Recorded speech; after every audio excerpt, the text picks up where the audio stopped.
अगर बीजेपी आत्मचिंतन करेगी तो पाएगी कि उसके दल में रेपिस्टों की भरमार है। वो माफियाओं के साथ जेल में चाय पीते हैं, माफियाओं को वाई श्रेणी की सुरक्षा देते हैं, माफियाओं और ज़मीन के भू माफियाओं के साथ फ़ोटो खिंचवाते हैं। आजम साहब पे सैकड़ों आपने मुकदमे लगाए, उसमें अधिकांश में वो बरी हो गए और ज़बरदस्ती के मुकदमे बनाए हैं, समय आने पे उस पर भी बरी हो जाएंगे। 1 जिला, 1.5 जिला, 1 सीट, 2 सीट, 4 सीट, इन सब से निजात पाओ और बीजेपी से मुक्ति पाके अपने आप को भी मुक्ति बनाओ। उनका गुब्बारा मीठी वाला फूट गया है, इसीलिए वो बेचैन है। आजकल बातें उनकी अच्छी नहीं निकल रही हैं। हमारे साथ मौजूद हैं मनोज यादव जी, राष्ट्रीय सभा के प्रवक्ता हैं, हमारे साथ मौजूद हैं। अयोध्या में मोइन अली को लेकर लगातार आरोप लग रहे थे कि मोइन अली रेपिस्ट हैं, जिसको लेकर उनके उस पर बुलडोजर भी चला था, लेकिन रिपोर्ट डीएनए की आई, इसमें देखा जा रहा है कि उनकी डीएनए नहीं मैच कर रहे हैं। क्या कहेंगे? समाजवादी पार्टी ने इस रिपोर्ट की डीएनए जांच की मांग इसीलिए की थी क्योंकि हमें सच्चाई पता थी कि बीजेपी कैसे किसी मामले को समाजवादी पार्टी के नेता के नाम से थोपकर अपराधी बनाकर समाजवादी पार्टी को बदनाम करने का प्रयास कर रही है। दुसच रखना इनकी आदत है, क्योंकि ये सब कौरव हैं, इनके यहाँ दुर्योधन भी हैं, शकुनी भी हैं और ऐसे ऐसे षड्यंत्रकारी लोग हैं जो किसी को भी बदनाम कर सकते हैं। वैसे अगर बीजेपी आत्मचिंतन करेगी तो पाएगी कि उसके दल में रेपिस्टों की भरमार है। विधायक, सांसद, नेता, मंत्री सब पे आरोप लगते हैं। क्योंकि योगी आदित्यनाथ को बुरी तरीके से हार का सामना करना पड़ा, इसलिए वो चाहते हैं कि उत्तर प्रदेश में जो पार्टी को जनता ने जिताया है, जिस पे आत्मविश्वास जताया है उत्तर प्रदेश की महान जनता ने, उसको कैसे बदनाम करके स्वयं अपनी राजनीति को 2027 में कैसे बचाएं। और उससे पहले जो 10 सीटों का उपचुनाव है उसमें भी वो बीजेपी की जो हार निश्चित जनता ने कर रखी है उसको भी वो बचाना चाहते हैं। इसलिए इस तरह के कुचक्र रचे, समाजवादी पार्टी को एक छोटे से टर्नओवर के लिए बदनाम किया। लेकिन मैं स्पष्ट रूप से बता देना चाहता हूँ योगी आदित्यनाथ से कि आसमान पे थूकने से आसमान नहीं गीला होता है, वो थूक उल्टा आपके चेहरे पे गिरेगी। अयोध्या के मामले में, मोइन जी के मामले में यही हुआ। जो थूका था योगी आदित्यनाथ और उनके अफसरों ने, उन्हीं के मुंह पे आके गिरी। बयान उस लड़की से कैसे दिलवाया है ये सभी को पता है। पैसे का लालच देने की बात कही गई। अब तो कम से कम अगर समाजवादी पार्टी को बदनाम किया है तो उस लड़की को पैसे तो दे देना जो पैसे लालच में ऐसा बयान दिलवाया था। और इसकी भी जांच समाजवादी पार्टी कराएगी कि पैसे आपने दिए कि नहीं दिए। अगर नहीं दिए होंगे तो हमारे हिस्से की बदनामी तो हमको मिल गई, लेकिन हम आपको, उस गरीब को पैसा ज़रूर आपको दिलवाएंगे, क्योंकि आपने उसकी तकलीफ़ का राजनीतिक इस्तेमाल किया है।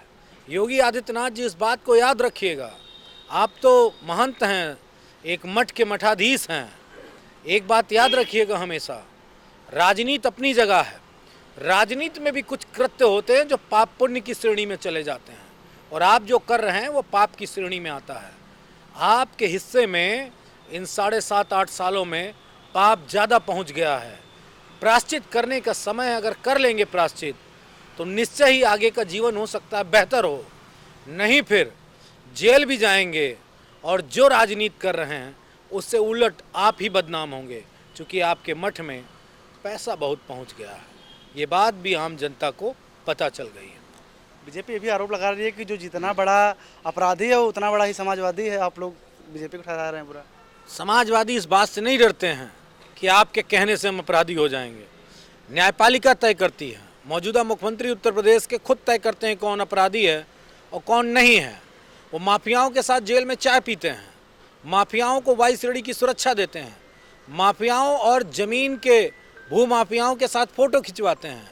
हरियाणा में जाएंगे तो दंगा करने वाला उनके मंच पे होगा। कितनी घटना बताएं।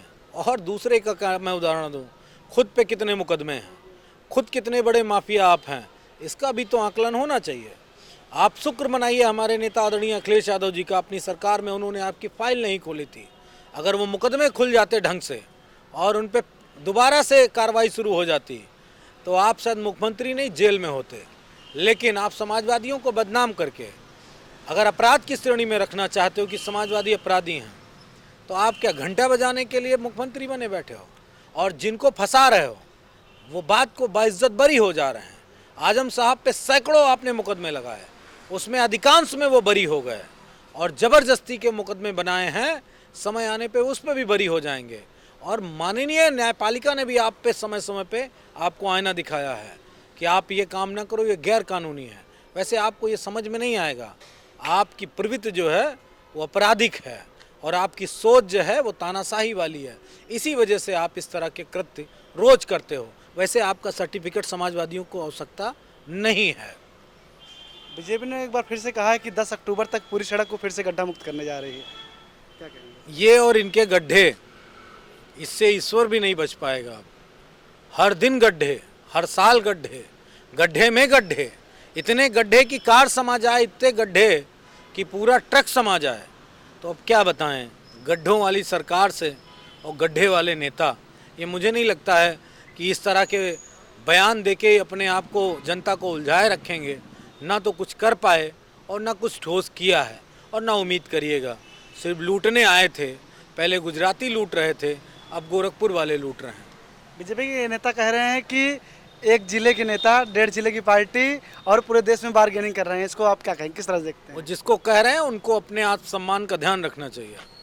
सत्ता में हो, 1-2 मंत्री हैं, आप सेंट्रल में मिनिस्टर हो, फिर भी आपको इस तरह अपमानित किया जा रहा है। और मैं सिर्फ एक ही की बात क्या करूं, सब एक 1.5 जिले के उनके जो संगठन वाले हैं, कोई मिर्ज़ापुर का है नेता, कोई इधर गोरखपुर साइड का है नेता, कोई उधर बलिया और गाजीपुर के आधे ज़िले का 1 सीट का नेता है, वो भी सहारे वाले। तो सबको सोचना चाहिए कि बीजेपी के नेता कैसे आपका अपमान कर रहे हैं। अपमान के साथ राजनीति करने गए हो क्या? वैसे तो आप अपने समाज को सम्मान दिलाने के लिए गए हो। समाज का तो दूर की बात हो गई, आपका ही सम्मान नहीं है। इसीलिए कम से कम 1 जिला, 1.5 जिला, 1 सीट, 2 सीट, 4 सीट, इन सब से निजात पाओ और बीजेपी से मुक्ति पाके अपने आप को भी मुक्ति बनाओ। स्मृति ईरानी जी कह रही हैं कि हरियाणा में कांग्रेस, पहले राजस्थान और मध्य प्रदेश में भी गुब्बारा फुलाया था झूठ का, वो फूट गया, हरियाणा भी फूट जाएगा। क्या लगता है, आपके गठबंधन के सदस्य वो भी हैं? उनका गुब्बारा अमेठी वाला फूट गया है, इसीलिए वो बेचैन है। आजकल बातें उनकी अच्छी नहीं निकल रही हैं। उनके साथ मेरी हमदर्दी है, मेरी पार्टी की हमदर्दी है। अब फर्स्ट टर्न में हार के भी बन गई थी, दूसरे में जीत के बनी थी, तीसरे में हार के कुछ नहीं बनी है। तो मैं ईश्वर से प्रार्थना करूंगा, ईश्वर उनको कुछ बना दे, क्योंकि उनकी भूख, उनकी प्यास कुछ बनने की है। इसलिए उन पे और ज़्यादा कोई सवाल जवाब नहीं। ईश्वर आपकी मदद करे। अगली सवाल हमारा ये है कि आपकी की पार्टी के विधायक महमूद अली जी कह रहे हैं कि हमारी संख्या बढ़ गई है, 2027 में बीजेपी राज खत्म कर देंगे। संख्या बढ़ाने क्या कहेंगे? इस बात का कोई मतलब नहीं है। उन्होंने, मेरे ख्याल से परिपेक्ष उनका उल्टा हो गया। पीडीए की संख्या बढ़ गई है और पीडीए लगातार अपना परिवार बढ़ाता जा रहा है। पिछड़ा, दलित, अल्पसंख्यक, आदि आबादी अगड़ा और जो और भी हमारे लोग हैं, उन सब की आबादी लगातार जो समाजवादी पार्टी के प्रति वो बढ़ता चला जा रहा है, जनाधार बढ़ता चला जा रहा है, उस परिप्रेक्ष्य में है। बाकी और कोई मतलब नहीं, कोई बात नहीं। और अगर उनके बयान को तोड़ मरोड़ के बात कहने की बात कही जा रही तो वो भी गलत है। हम जीतेंगे और बेहतरीन जीतेंगे, क्योंकि हमारा परिवार बड़ा है। और उनका भी परिप्रेक्ष्य वही है कहने का, बीजेपी हारेगी, पीडीए परिवार जीतेगा।